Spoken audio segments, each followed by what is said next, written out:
Hello, I am David Garraway, the second here with another short briefing, this time on Hannah Arendt's Total Domination.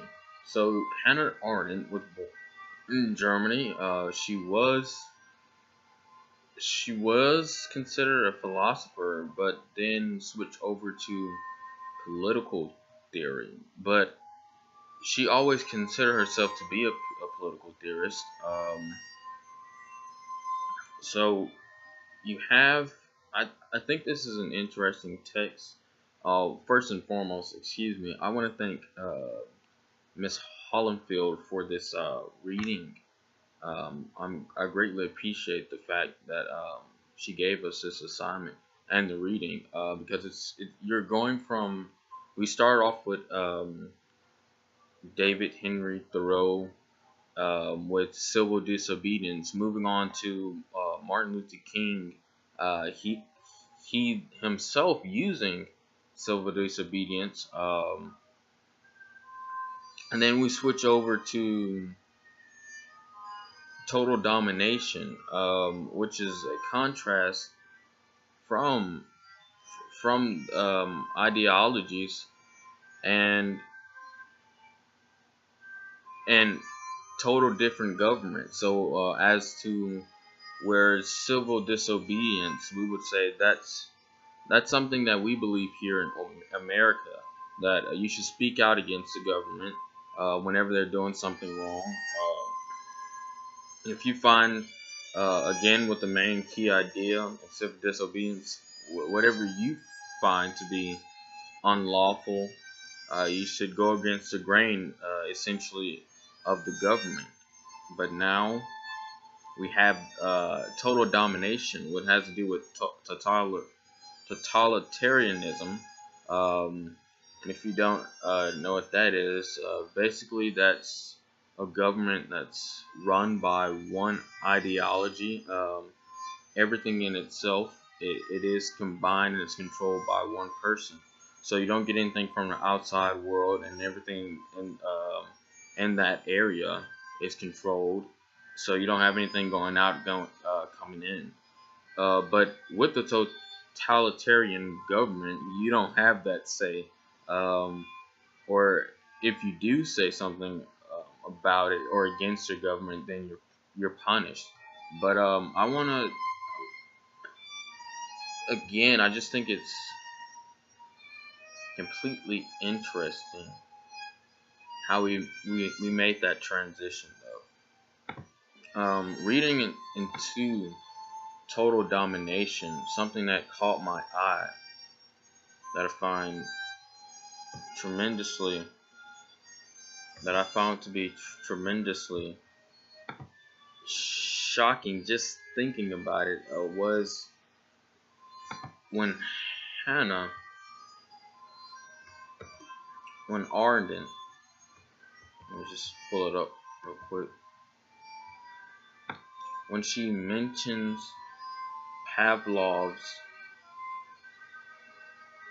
dog. Okay, let me just find it real quick. Excuse me, my apologies for the. So she mentions and she gives reference to Pavlov's dog. The quote reads, Pavlov's dog, which as we know was trained to eat, not when it was hungry, but when a bell rang, was a perverted animal. So, for those of you who are wondering, we see total domination as um, Ardent's ideology of what she believes concentration camps and extermination camps are and how they work. Um, Little to say, it just stuck out to me. If you don't know about the experiment with Pavlov's dog, Ivan Pavlov, he studied the behavior. He was a Russian psychologist, father of classical conditioning, and essentially what happened in the experiment was a bell was rang, and that was essentially when the dog ate. Now later on, they took out the bell, they took out the food and they just had the bell. So he measured. Ultimately, he would measure the salvation of the dog, and later on we see how the dog got so used to eating when the bell rang that when there was no food, saliva still dripped from his mouth. So it's something interesting when uh, Arden Arden makes a reference to Pavlov because he studied dogs. So that shows you how we're not we're she's making reference to people who studied animals. So it shows that the concentration camps, you would think that they were not treated as people. Just drawing from there, you can safely say that they were thought as even less than animals. So she makes another reference of Darwinism, actually, who indeed is actually which actually happens to be the father of survival of the fittest. Um, and essentially, in survival of the fittest, Darwin discovered that in nature everything was a battle, and those who survived were the ones who lived in that specific condition. Um, so,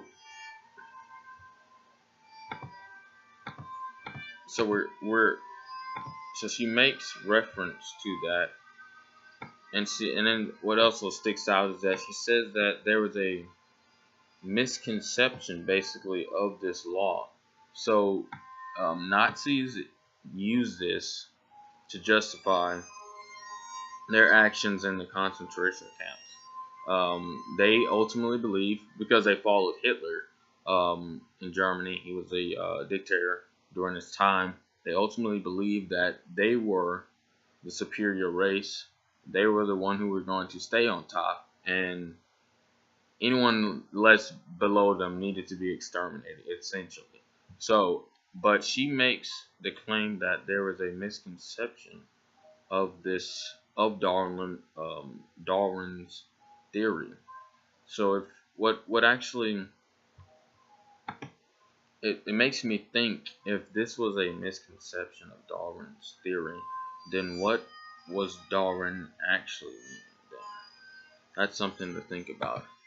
Another thing, another question that formulated, I actually wrote this in my response, was what makes a life so transformative, and the ways in which that life itself has been transformed. Later on, Arden answers this in a way. Um, excuse me. She says there are numerous reports. The more authentic they are, the less they attempt to communicate things that evade human understanding and human experience. Suffering, that is, to transform men into uncomplaining animals.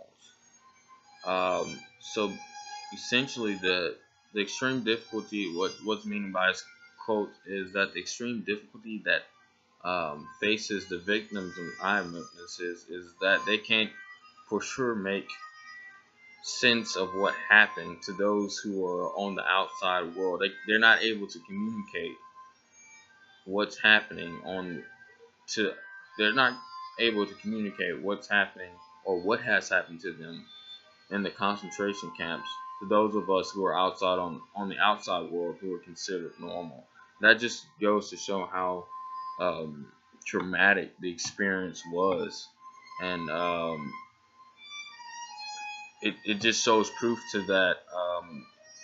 They were able to they were able the Nazis and those over the concentration, along with the Soviets, they were able to seclude people into one general area, conduct experiments, break not only the morale, their body, but indeed break their personality as a human. So, extremely traumatizing event. It also allows us to be grateful and to look back on times of now. Um, but thank you again. This was just another short briefing on Hannah Ardent's Total Domination. Thank you.